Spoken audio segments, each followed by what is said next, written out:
Okay, welcome to a special Jackson Hole China Forum. And we have a big conference tomorrow. And so we have some very distinguished guests, visitors for our conference. So take advantage of the conference. We have the great honor to having a very distinguished speaker from Beijing, General Zhu Chenghu from National Defense University of China. And General Zhu is very well known, at least in the field of China-U.S. relations. Anyone working on China-U.S. relations, if they have not heard of General Zhu, I will not say he has done anything on China-U.S. relations, because he's well known, really well known. And for quite a while ago, he talked about some very big nuclear weapon issue between China and U.S. caused a lot of tensions in Washington, at least in Washington, and also at a very high level of Chinese government. So there are a lot of controversies about what he talked about. So that's why we thought it's so great honor, because have controversy is really good for us to understand China, understand China-U.S. relationship. And General Zhu spent almost 40 years in China's National Defense University, taught there and doing research there. Among a lot of responsibilities he had was the Director General of the Strategic Studies Department and the Commandant of Defense College. And also he was Deputy Chief of Staff at Guangdong Military Garrison Air Force, part. So he has a lot of experiences, and he has published a lot on China-U.S. relations, on China's defense and security issues. So without further ado, please join me to welcome General Zhu.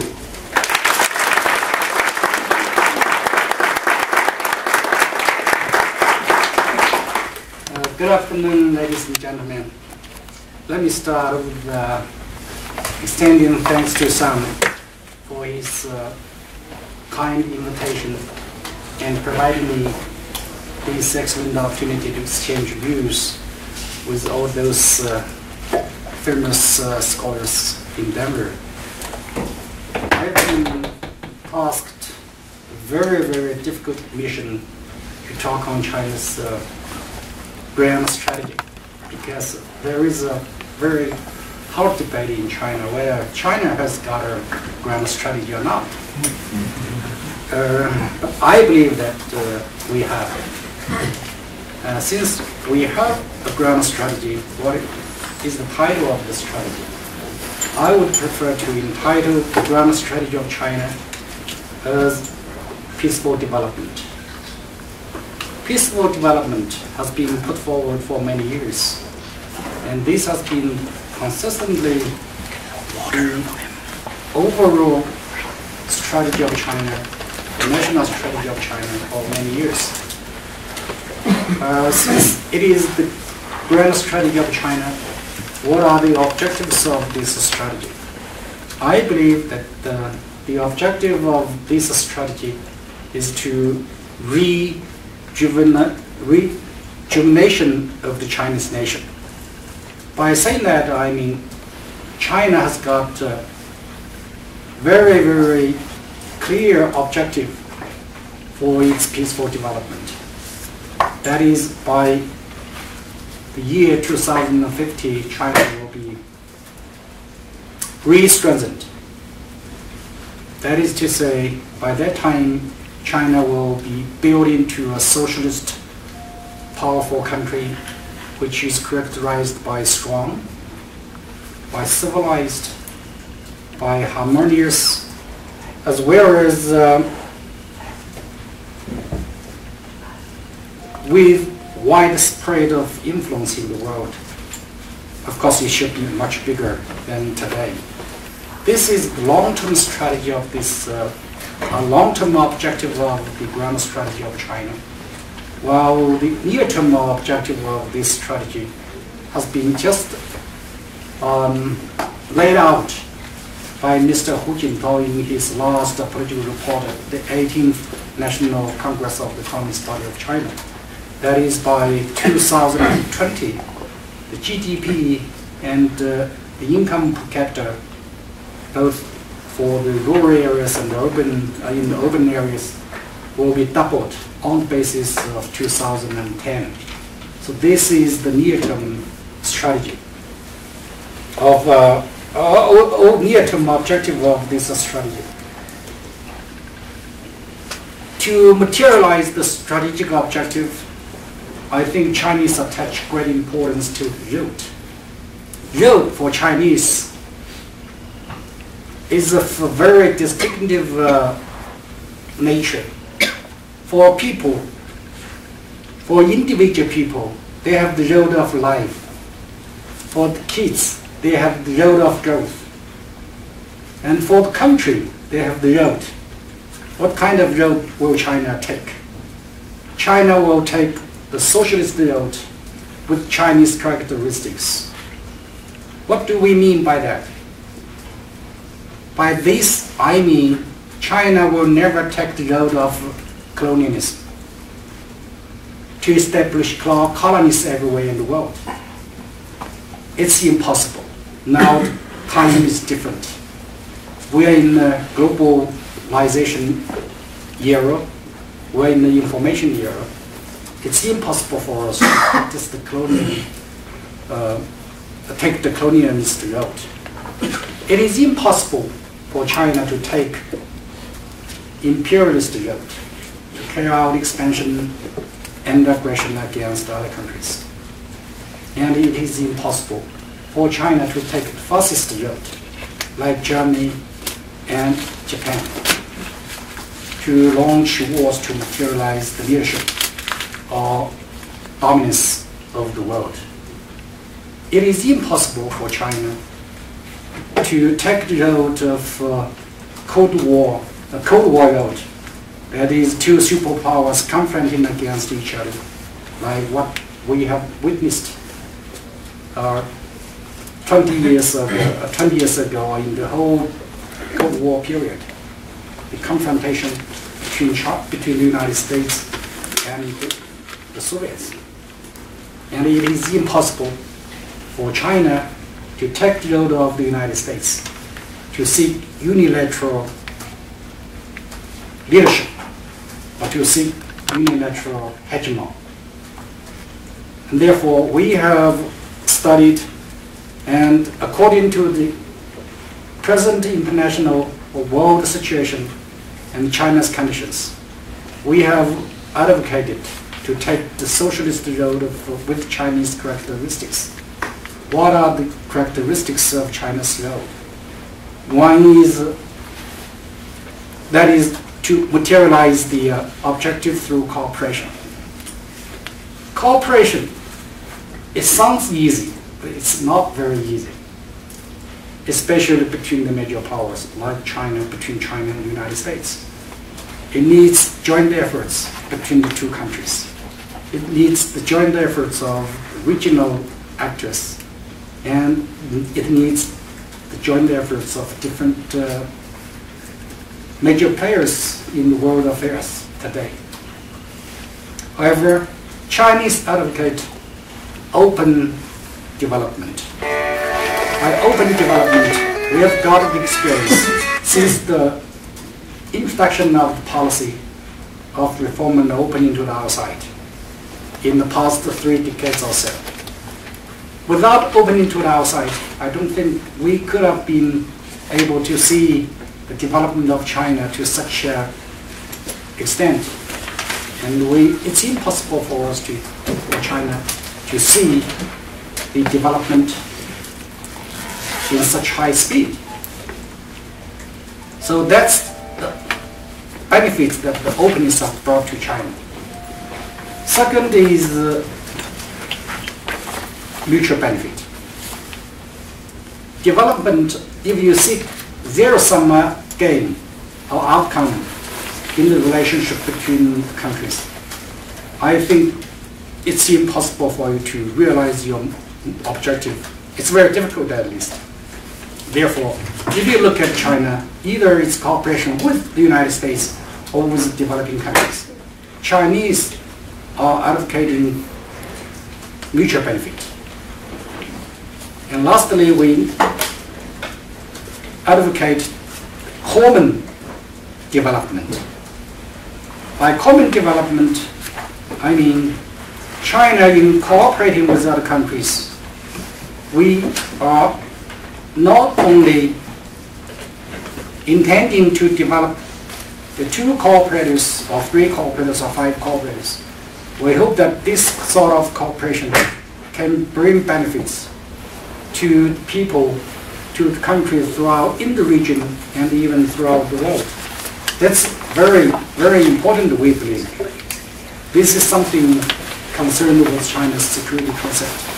We advocate common security instead of collective security or security of some of the countries instead of the universal security. Because collective security or the security of some countries will not bring the security to themselves at last. Because this sort of security may base the security of some countries on the insecurity of other countries. So that's not what the Chinese advocate. And for that purpose, I believe that you can understand why Chinese have advocated the peaceful development. This is very, very important, I believe, I think. Of course, in China's development, Chinese have taken into consideration the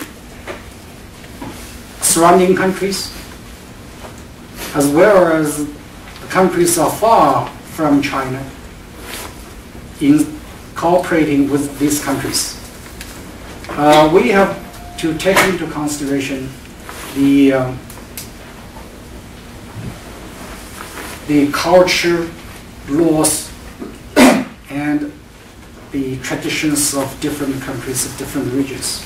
In this regard, I think in China's cooperation with Africa, I will talk on that tomorrow. We've got our own experiences in this sort of cooperation. Of course, we have got our experiences in cooperating with the United States, even though Sino-US relations have got some problems. But I believe that China and the United States have been cooperating pretty well on a series of issues. For example, in maintaining peace and stability in East Asia, in promoting the resolution of the nuclear issue in both North Korea and Iran, in counter-terrorism, in protecting the safety and the security of signals of communication. Anyway, China and the United States are carrying out a lot of cooperations in different fields. I believe that we Chinese and Americans have to join their hands to secure the materialization of the objective of peaceful development of China and to secure the leadership of the United States in the world today. Since grand strategy in China is a debating topic, I don't want to talk too much on that. So I would like to observe longer time for your questions. I will be very blunt and frank in answer any questions you have for me. Thank you, Sam.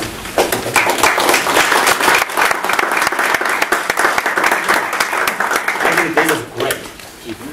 General Zhu is so kind to leave some time for the audience to have some interactions. So I'm sure we will have a lot of questions for General Zhu. And please, when you ask questions, identify yourself first. Then try to be brief and don't make long statements. And end with a question mark.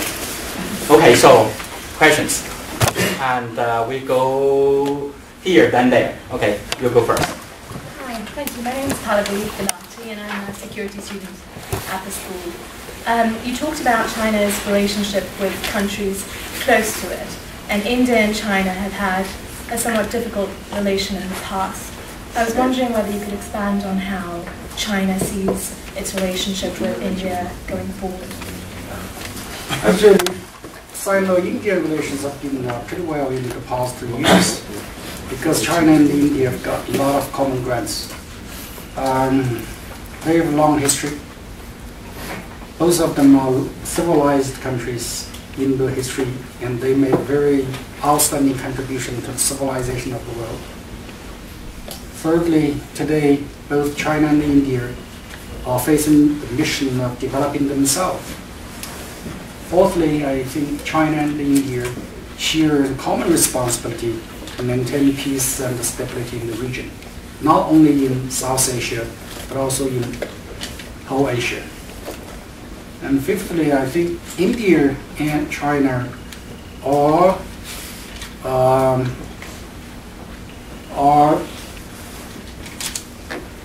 facing the mission of making contribution to the maintainers of peace and stability in the world today, not only in the region. And therefore, I think Chinese and Americans have, Indians have been living peacefully and living pretty well in the past few years. Even though we have difficulties, for example, in arms race, both India and China are taking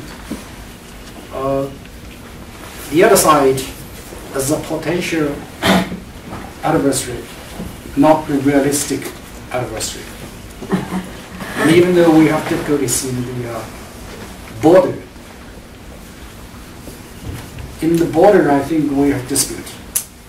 And I don't think this sort of dispute will produce a very, very negative impact on the relationship between China and India. Because if you look at the situation, I mean the relationship between these two countries, Chinese government and the Indian government have already reached consensus on the settlement of the border issue. We have drawn a roadmap for settlement of the border issue. That is the three-state roadmap. What I want to mention in particular is the fact that in the recent years, trade relations between China and India have developing very, very vigorously. And because of this development, I believe that the differences have been put aside by two governments. I'm sure that as members of the insurgent group, China and India can manage the relationship pretty well in the future. Thank you. My name is Zach Gitlin. I'm a second year international studies. On the issues with the East China Sea, do you see that you can come to possibly a peaceful resolution with Japan and maybe possible joint exploitation of the energy resources, or do you see that as being kind of the hot subject in the future? I think the peaceful resolution is a must choice for both countries. Nobody has the capability to war against each other on this, on the Diaoyu Island. And I think the difficulty is possible. And as you know, recently a lot of very, very famous political figures went to China and sent a lot of signals to China. And Chinese have expressed their willingness to seek the political settlement on this issue. But Diaoyu Island has got its history. Diaoyu Island, as you know, in the mid-1940s, President Roosevelt and Mr. Chiang Kai-shek once talked in Cairo Conference. And according to the Declaration of Cairo Conference and the Declaration of Potsdam, all the territories that the Japanese have occupied by means of war should be returned to China. If you look at the situation, look at the World War, after World War II order, European has been practiced this world order pretty well. In Asia, it's not. Because many of the first-class criminals were not punished. Because of the issue, territory occupied by Japan were not returned to China. And this has laid the bomb for the outbreak of the disputes in this area. I think Diaoyu Island is one of the issues. I think I'm not criticizing the Americans, but I'm criticizing the administration of the United States. In the present dispute, I believe the U.S. administration did not play a very positive role. If you look at the former mayor of Kyoto, he made the statement of the purchase of the island in the United States. And if you look at the statements from the functional government agencies like Department of State and Department of Defense, I still remember one of the Deputy Secretary of State said that the U.S.-Japanese Security Alliance applies to Diaoyu Island in 1982. After that, for almost 30 years, not even a single practitioner in the United States said that.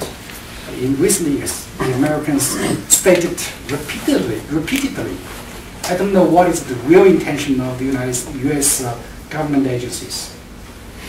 So these sort of statements send Japanese the wrong signal.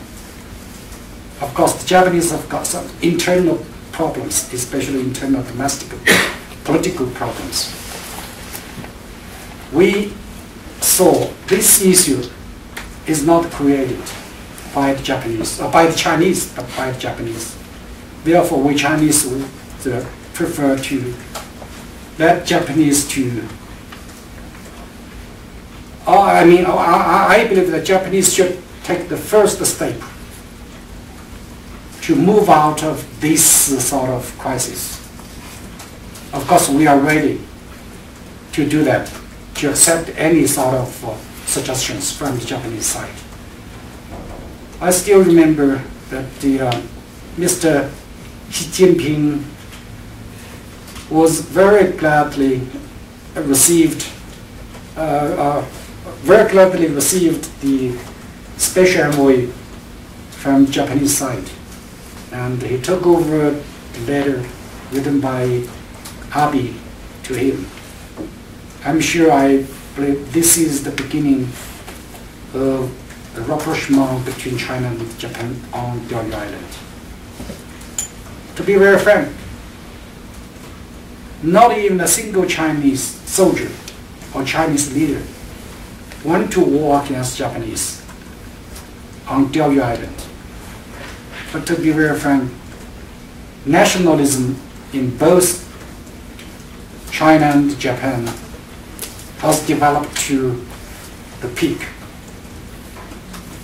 Nowadays, in China or in Japan, whoever who tells the truth will have to step down from office. This is a very, very strange situation. Therefore, I believe that the only way out for Japanese and Chinese to seek the resolution of the issue is to accept differences and share the differences to carry out the joint exploration of the resources there. This has been the long stand of Chinese side, and I think Japanese side accepted this sort of stand in the past, but they gave up recently. So I hope the Japanese will return to the original point on this issue. Don't try to make any or to take any practical measure to create new incident in this area.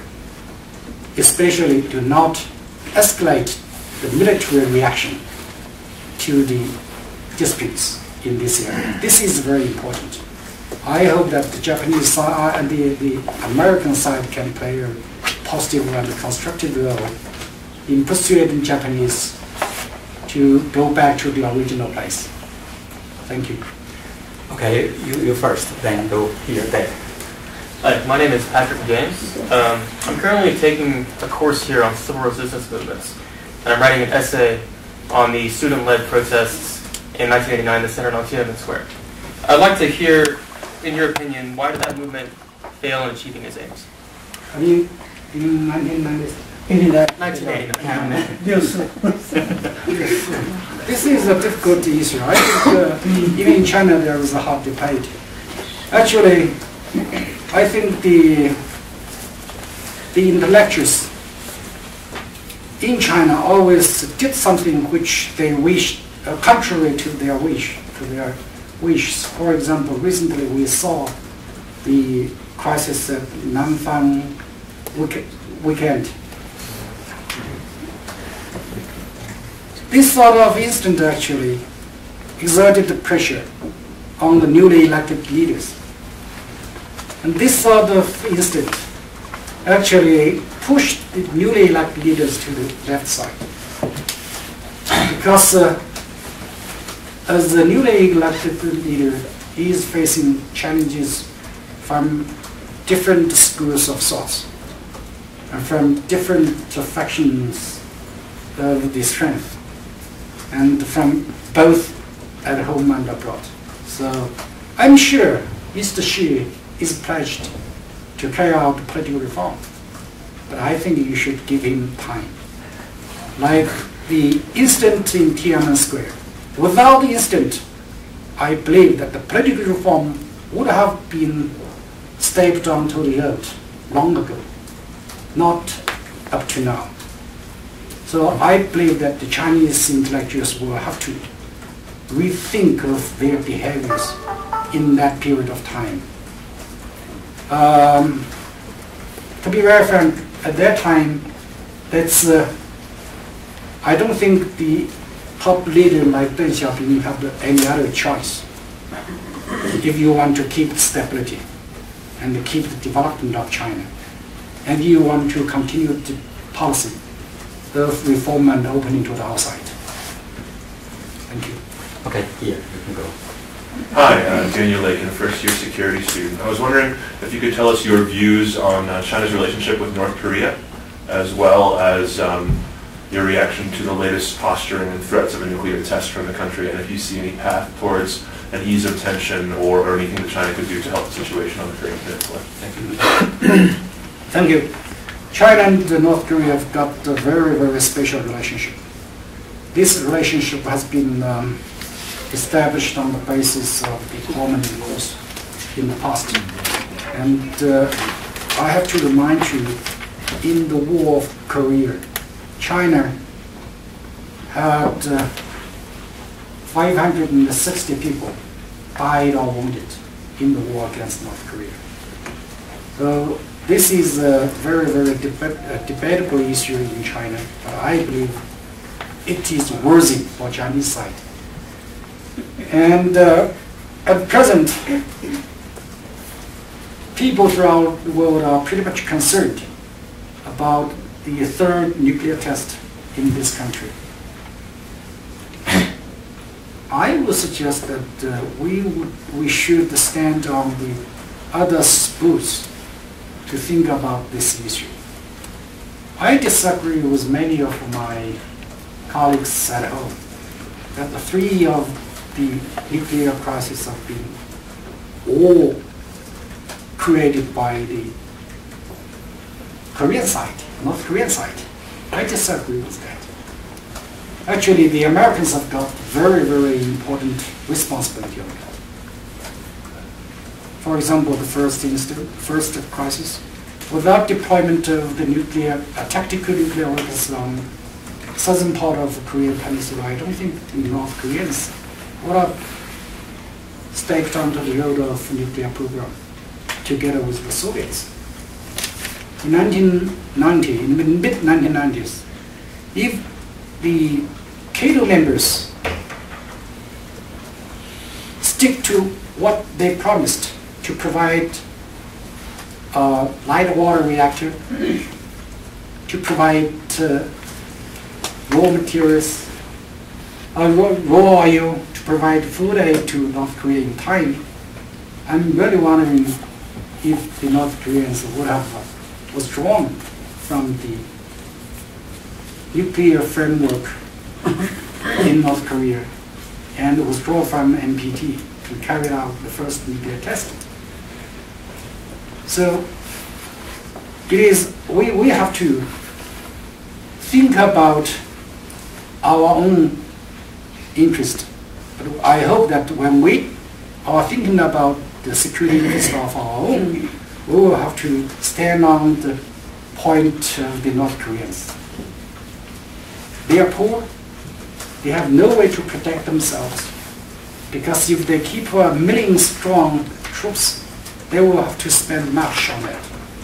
They cannot afford to spend that amount of money on it. Maybe in their understanding, development of the nuclear weapons is the best way to protect their national security. Comparatively speaking, the conventional weapons are much backward than the South Koreans and the Americans. So what is the way out for them? By saying that, I do not mean that I encourage the North Koreans to develop nuclear weapons. No. I don't think the nuclear weapons can pose a real threat to the United States, especially the continent of America. But it is pretty easy to carry the nuclear weapons to send the nuclear weapons to China. I believe that China is the most urgent country to persuade the North Koreans to give up its nuclear program. Japanese may take it as an excuse to step onto the nuclear road. Now South Koreans, they see unification is a matter of time. After unification, Korean Peninsula is a new natural nuclear power. While in China, we understand that there is neither eternal enemy nor eternal friend. There is only eternal interest. So I cannot say North Koreans will continue to be a friend of ours in the future. Therefore, we are really against the nuclear weaponry program of North Korea. But I believe that we have to take into consideration of the security environment of North Korea. I would suggest United States, Japan, and South Korea reduce the exercises against North Korea and reduce the size of the exercise against North Korea. I think it's quite easy for them to do that. Don't try to make any tension in this peninsula. To be very frank, Chinese are considering sending special envoy to North Korea to persuade them not to carry out third nuclear test. I'm really wondering if the North Koreans will listen to the Chinese side because they have their own interest. And furthermore, I believe that this vote is not fair enough. For example, nobody criticized the launch of satellite of South Korea and Japan and other countries in this region. But when they launched the satellite, well, the whole world is powering the criticism on North Korea. Do you think it's fair? North Korea is a sovereign state. Yes, they make mistake, but I don't think it's proper to deprive them the right of peaceful use of outer space. So a lot of things need us to discuss, need us to rethink why the situation is always there, why tension is always there, why the North Koreans repeatedly commit mistakes and challenged the world community, especially those major powers in this region. So we have to have new thinking and new ways to deal with North Korea. So in the previous years, I believe the US administration preferred to deal with the new region instead of the existing region at that time. I once criticized them. Actually, many of the Americans do not understand the Orientals.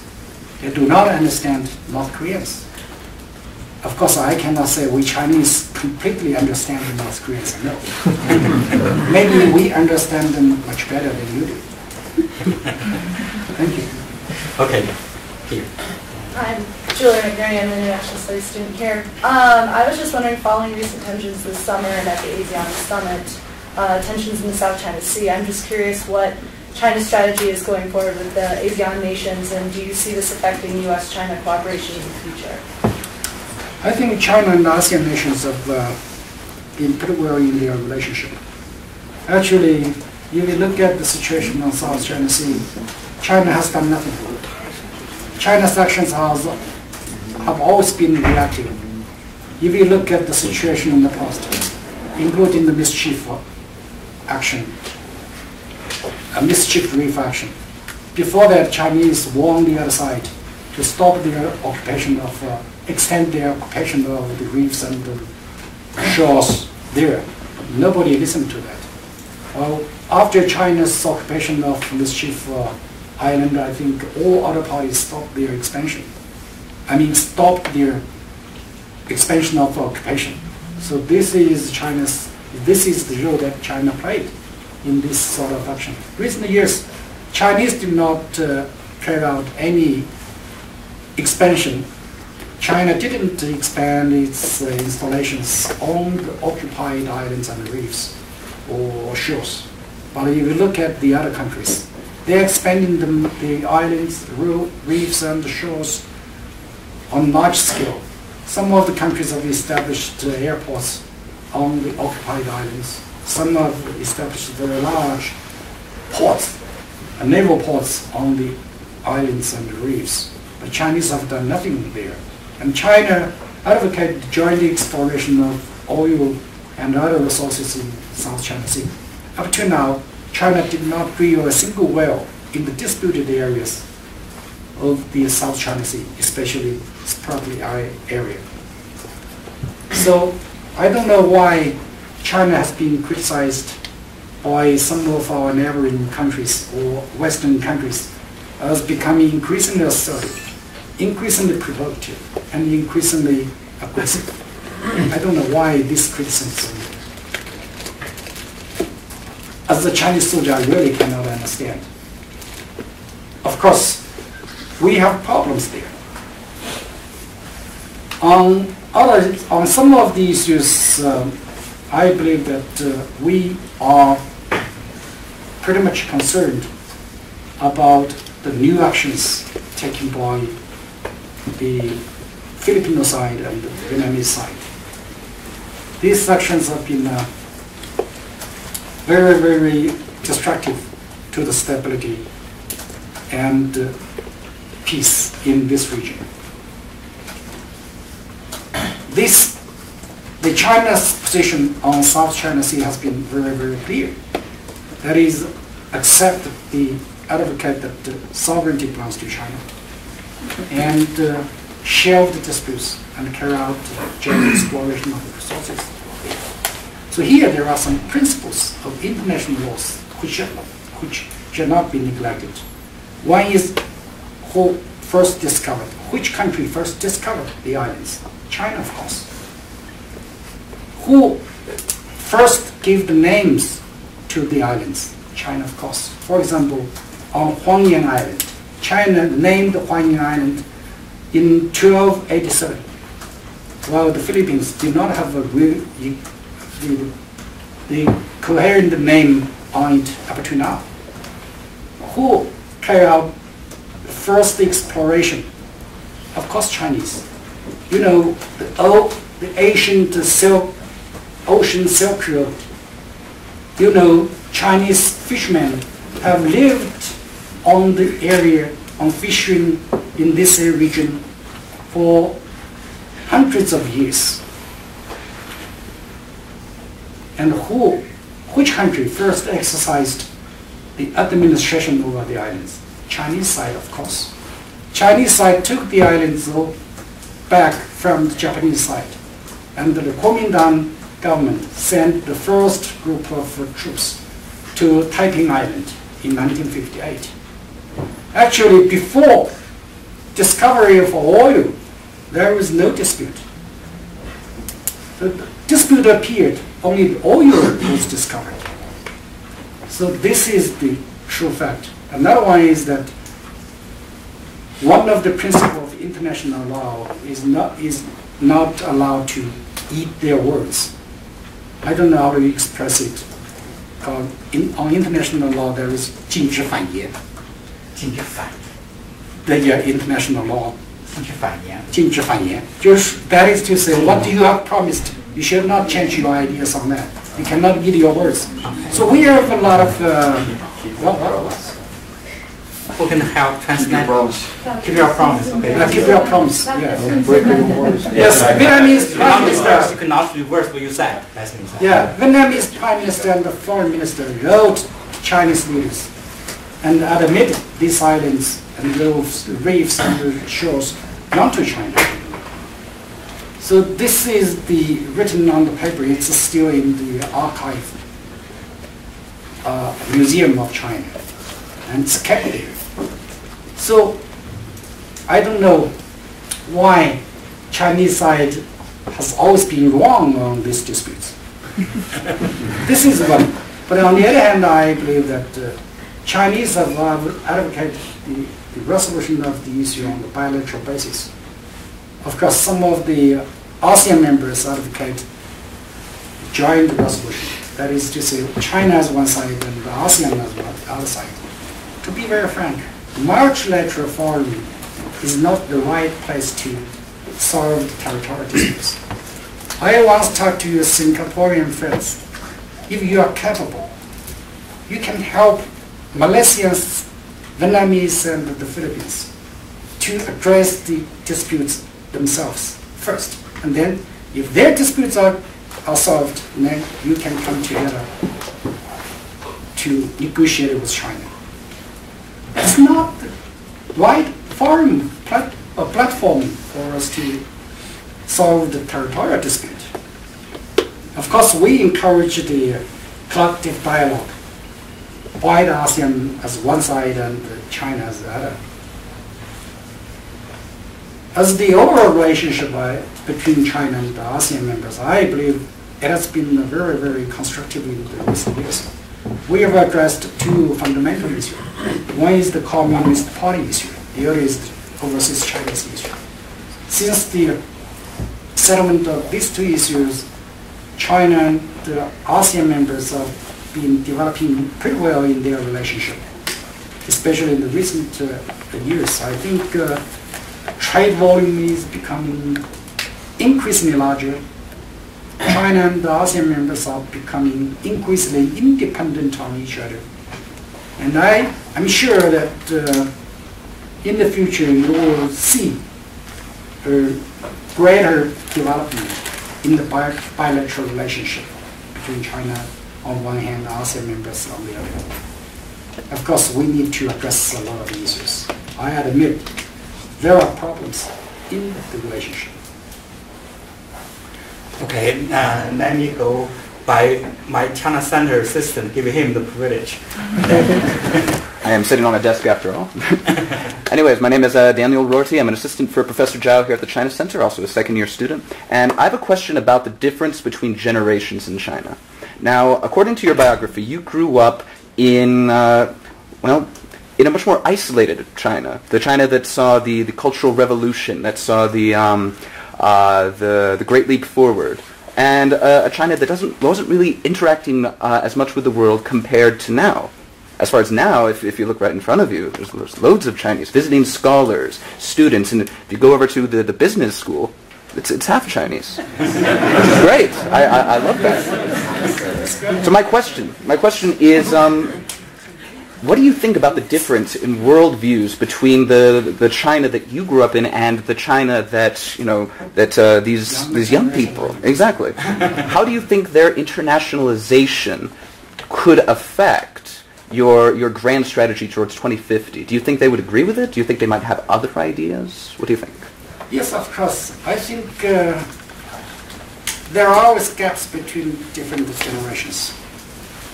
My daughter's generation gap between me and me. So my ideas are pretty old or conservative. Or they dare to think and they dare to behave themselves.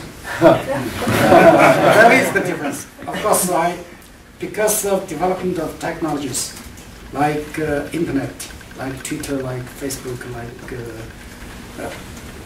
different technologies like the films from the United States, Hollywood from the United States. So the young people have a much wider knowledge of the world. It's different from our generation. When Professor Zhao and I were at the high school, we were totally isolated. But after the introduction of the policy, we had a chance to get an approach to outsiders. Of course, Professor Zhao has got a better opportunity than I did. because I also applied to join the College Park to study there. And I was asked to register by July 1st. Unfortunately, because of that is in 1989, before the June 4th incident. So after the incident, because I'm soldiers, I was unable to materialize my dream of studying the Spinner States. Therefore, I said, you got it much better. I saw you. So I believe that the exchanges between different countries, between the people of different countries, will have tremendous impact on Chinese ground strategy. These young people, when they go home, they've got different culture, they've got different background of education. Of course, one point you have to remember, that is when Chinese culture is very, very defensive, while the American culture is very, very aggressive. So I'm afraid Chinese present leaders and the future leaders, 40 or 60, I don't think they will carry out expansion. But I'm not sure if these young people go back to China and they become Chinese leaders. I'm really wondering if they can carry out aggression against other countries. Because culture is different, educational background is different. So you have to you have to pay attention to this sort of education. Thank you. But we hope that will not happen. Aggressive. Okay, so let's go backward over there, then come back. Over here, yeah. Hi, my name is Eric. I'm an international security student. In a time where electronic and cyber terrorism and warfare is becoming more prevalent, can you maybe speak to some of the policies or approaches that the Chinese military is taking to deter state and non-state actors in cyberspace? To be very frank, it's a very, very big headache for Chinese military. I still remember when the website of the Ministry of Defense was first established. In the first year, it suffered more than 2.3 million attacks in different parts of the world. And I believe that only way out is to work out rules and regulations to prevent the occurrence of intentional attacks on important networks. This is very important, I believe. I think China and the United States and the European Union are carrying out this sort of dialogues. In the past, American side were reluctant to talk on this with Chinese, but nowadays they are very eager to talk. with Chinese on that because they believe that the Chinese military is organizing their internet armed forces to attack the United States, to the high core to attack the American website. Actually, no, that's not true. Because a high school students, if they're very good at the computers and the internet, they can launch attack against most of the websites in the world today. Therefore, the only way out for us is to work out the rules and the regulations which could be widely accepted by the countries at different levels of development. That's very important. So the Chinese military is a little bit student. They believe that physically they are separated, they can be safe. No, not actually. Because you can use the logical bomb and you can use the wireless instrument to send send the bombs to the system. It's pretty easy. So the information technological challenges or the common challenges of the different countries of the world today. Therefore, we need to work together to work out those rules and regulations for the world community. Thank you. Okay, we go back there. My name is Brian Johnson, a second year student here. I had a question. One of the hallmarks of Obama's foreign policy, his first term, was the so-called pivot to Asia. Mm-hmm. And I wanted to ask you how that is perceived, the rebalancing of forces, how that is perceived by the Chinese ruling class, the Chinese military, if it's seen particularly as an attempt to contain China instead of encouraging China to grow. This has been a very, very hot topic in China. We have discussed it a lot. I still remember a couple of years ago, another couple of days, this month, actually, today's 31st, yeah, January 31st. We had a seminar with the professors and scholars from Harvard, and we had a discussion with the scholars on nuclear strategy and nuclear safety and security dialogues with some of the scholars. It was about 30 scholars from the United States in Beijing. Pivot strategy is one of the major concerns, one of the major topics we discussed in these two conferences. I believe that the pivot strategy has been worked out with a lot of, because of a lot of reasons. One of the reasons is the shift of the economic power from the relationship between, across the Atlantic relationship to across the Pacific relationship. Nowadays, trade of the United States is focused in Asia. Its investment is forecast in Asia.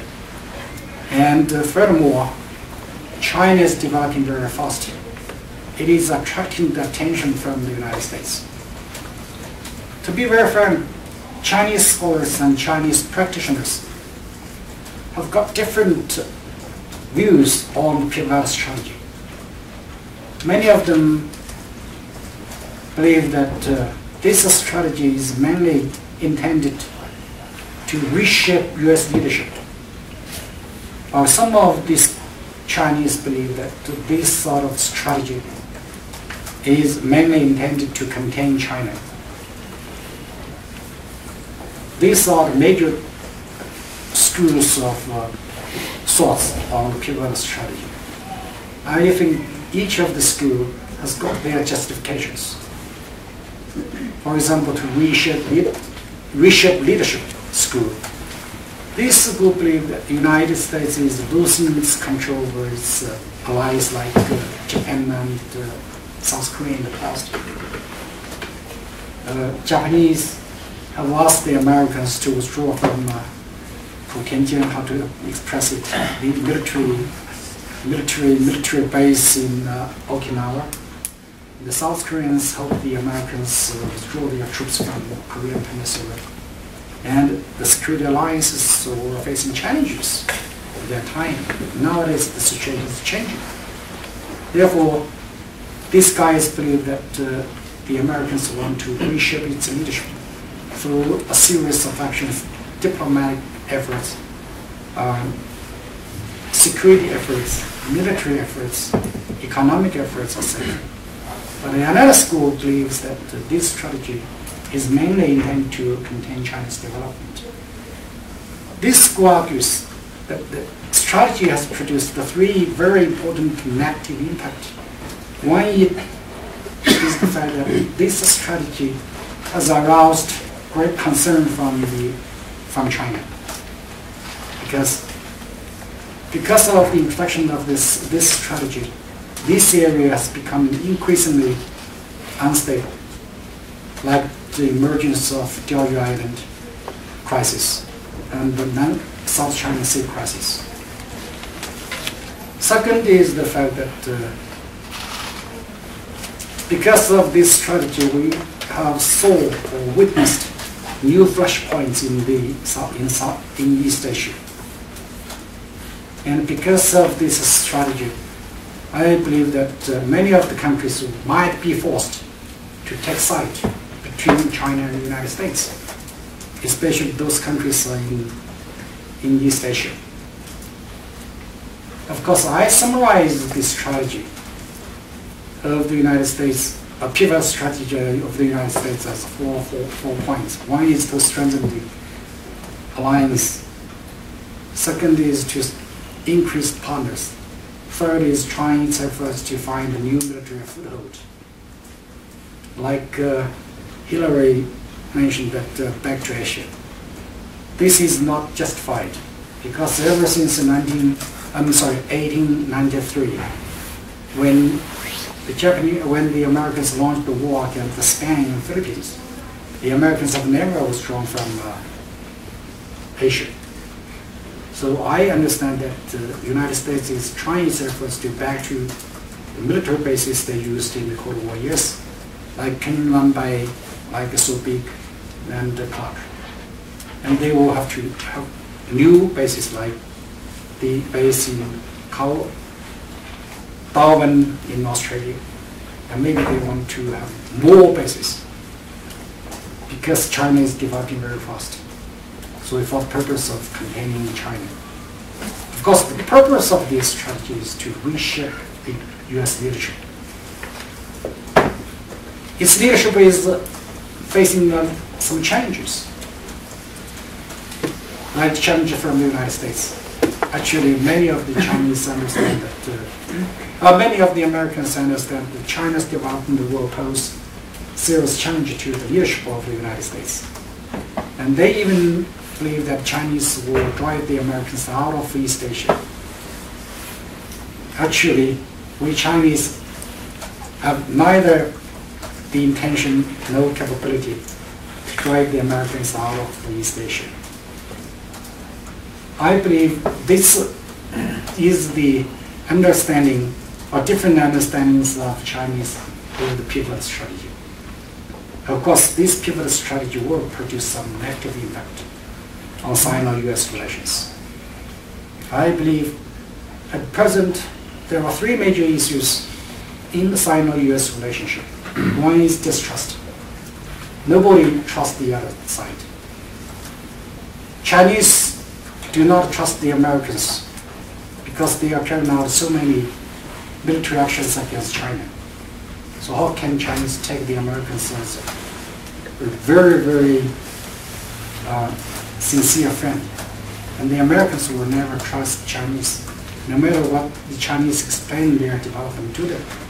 So they are afraid that China's development will force the Americans withdraw from East Asia, like this sort of miscalculation. So distrust led to the second issue, that is just miscalculation. We have a lot of miscalculations between China and the United States because distrust and the miscalculation, we have got the third issue problem in the relationship between China and the United States. That is action and reaction. Whether you agree or not, there is race between China and the United States, either in outer space, in cyberspace, in naval sector, in air force sector, etc. There are races. If you do not accept this sort of fact, I don't think you are objective enough. So these are the three major issues in the present Sino-US relationship.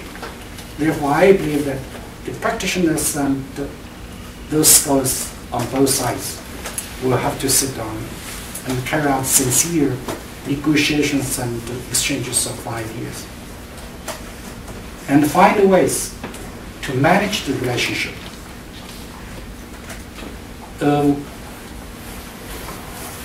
Between China and the United States. And therefore, Chinese new leader, Mr. Xi Jinping, has suggested that to establish a new type of major power relationship. I think he mainly referred to the relationship between China and the United States. What are new? We need to study. And how to manage it, we need to study. Therefore, this is very, very important for the scholars present here and the scholars in China. I think we have to find ways out to avoid the difficult situation or scenario in the relationship between China and the United States, so as to keep the relationship on the right track. That will be not only conducive to the maintenance of peace and stability in the region, but also to the world as a whole. And that will benefit those countries. Thank you. Okay, so we have some Chinese students who want to have a question. My name is Liu Chang. I'm from Xi'an, China. I'm doing Master of Public Policy here in Denver. And my question is, the world is seeing China as a rising superpower, especially the United States. And but we still have a deep concern about our national security. And some people phrase it like China is facing threats from our neighbors. I mean, all of our neighbors. And China is in a letter C or letter O dilemma. And how do you think China will deal with this situation, especially under the American strategy of returning to the Asian Pacific area? I think if you look at the practice of China's diplomatic and military practices, you can find that Chinese are doing their efforts to address all these issues. For example, increase the dialogues and exchanges between China and countries on China's periphery, as well as those countries far away from China, like the United States. China and the United States have already established 96 dialogue mechanisms. But this has been very constructive. China have established security dialogues and consultations with all those countries on China's periphery, including India. China have got a very close relationship, economic relationship with those countries on China's periphery. And this sort of relationship will prevent the occurrence of any serious negative scenario in the relationship. And furthermore, Chinese will continue to restrain themselves. Actually, not every country on China's periphery takes China as a threat. Some countries do. And China does not take all countries as challenge or threat to China's security. Most of the countries have been on China's periphery have been very, very constructive to China's national security as well as China's security environment. Therefore, I think these are the ones, the measures we have taken. And I believe Chinese will continue to increase their exchanges and talks and the consultations with the countries on China's periphery and the countries concerned. And Chinese will increase their cooperation with those countries. Cooperation not only in the security field, but also in other fields like culture, like economic, on a lot of international issues like climate change, like environmental protection, pollution prevention, etc. Anyway, we have got a lot of ways to secure the constructiveness of the relationship between China on one hand and those countries on China's periphery. Thank you. Okay, I think time's up. It's over hour. Normally our event lasts about 1 hour. It's late. So I don't think we want to take more questions. Maybe one last question. So you have one last question here? Oh, okay, but you have one last question here. Okay, Chinese scholar. All right. I'm a visiting scholar here from Xiamen University, China. My question is related to Chinese domestic politics. For a few years ago, corruption is rampant in China. We all admit that. A few days ago, the Party Secretary Xi said that he will take measures to cope with corruption in China, to put the power for the political leaders in the cage, to curb the absolute power of the Chinese officials. I just remember a few years ago in the United States, George W. Bush, when he gave a radio address to the Americans, he just said, I'm addressing you in a cage. I'm sure that George W. Bush was at that time even in a cage because the president in the United States does have a limited power. And they have Congress and senators to supervise the use of power of the high officials. But my question is, what do you think that she, what kind of measures do you think that she will take to put the abuses of power, to curb the abuses of power, and to put her power into the cage? All right, thank you. Thank you. Number one, I think Mr. Xi is very determined to carry out the political reform and the counter corruption. Of course, these two issues are closely related, are linked. Number two, I believe a series of measures will be taken. One is to increase the democracy among parties, within the party. There are a lot of things to do. For example, the relative independence, the party disciplinary inspection committee, relatively independence of the legislative and law enforcement sections and courts, etc. Other measures including give very severe punishment to those officials who are corrupted. And we have witnessed a lot of measures have been taken, like measures against Bo Xilai, measures the case of Bo Xilai, the case of Liu Zhijun, etc. And another measure is to increase the supervision over the officials by the society, by the media as well, especially the internet. Internet has played a very important role. In recent years, if you look at the parliament sisters, parliament brothers, parliament uncles, etc. So all of these sort of things have been made public. by the internet, through the internet. So this has played very important role. Of course, I don't think it's a normal phenomenon. If the media is quite free, I think you don't have to go to the internet. So that's another issue. Of course, I think he is very determined. I'm sure he will carry this kind of efforts through to the end until until the normalization of the party and officials.